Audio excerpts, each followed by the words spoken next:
There is a moment in a person's life when they realize something quietly terrifying. They are not stuck because they lack awareness. They are not stuck because they lack intelligence. They are not even stuck because they lack healing work. They are stuck because something inside them is still running automatically. And no matter how much they understand it, it continues. The same reactions, the same emotional loops, the same internal collapse in certain moments. And that's when the deeper question emerges. Why do I still feel this, even after I know exactly why I feel this? Let this land clearly. Stop caring is not the same as stop caring. And this is where most people misinterpret their own healing. They think, if I stop reacting, I'm becoming detached. If I stop feeling this, I'm losing depth. If I let this go, I'm abandoning something important. But what if that is not healing? What if that is conditioning?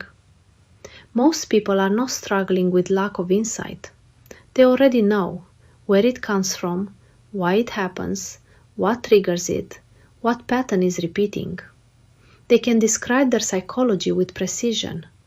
And yet, their nervous system still responds as if nothing has changed.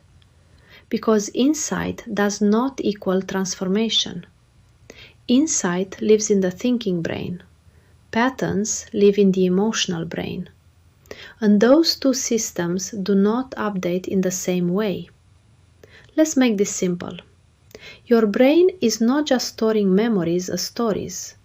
It stores them as emotional predictions, bodily responses, survival associations. So a pattern is not a thought. A pattern is an automatic prediction. When this happens, I must respond like this to stay safe. And until that prediction changes, your system will keep executing it. This is why people say, I understand my triggers, but I still react. Because understanding happens here, in cognition, but reaction happens here, in physiology. And physiology does not change because of explanation. It changes because of experience. And this is where many intelligent, high-functioning individuals get stuck. They try to think their way out of emotional encoding. They analyze it, they journal it, they talk about it, they reflect deeply on it. But the system they are trying to change was never built through logic in the first place. It was built through emotional repetition. Let's go deeper. A pattern forms when three things repeat: a triggering situation, an emotional response, a perceived outcome, survival, rejection avoided, control regained.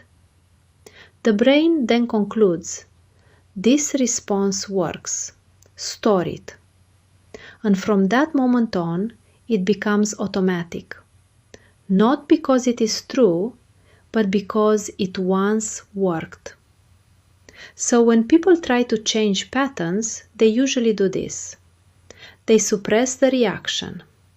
They replace it with a new thought. They try to behave differently. But none of that updates the original emotional encoding. So the system continues to run underneath, like software that was never rewritten, only overridden temporarily. There is a specific mechanism in the brain called memory reconsolidation. But let's not overcomplicate it. Here is what matters. A pattern changes only when the brain experiences something like, what I expected to happen did not happen. This creates what neuroscience calls prediction error. And prediction error is what opens the door for rewiring. Let's walk through the real process. Stage 1. Activation. You cannot change what is not active. So the first step is not calming down. It is actually allowing the pattern to surface. That means remembering the trigger, feeling the emotional response, noticing the body activation, staying present with it, not analyzing it, experiencing it, because the system must be online to update it. Stage 2. Emotional truth identification. Under every pattern is a belief that is not intellectual. It is emotional. It sounds like, I am not safe. I will be rejected. I am not enough. I will lose connection. I will lose control. These are not thoughts. They are survival conclusions. And your body behaves as if they are true. Stage 3. Contradictory experience. This is the turning point. Not affirmations, not positive thinking, not logic, but lived contradiction. Something real must occur that tells the system this is no longer true. For example, you speak up and you are not rejected. You set a boundary and connection remains intact. You feel discomfort and you are still safe. You pause instead of reacting and nothing collapses. This is where the system starts to update. There is a very specific moment when change happens.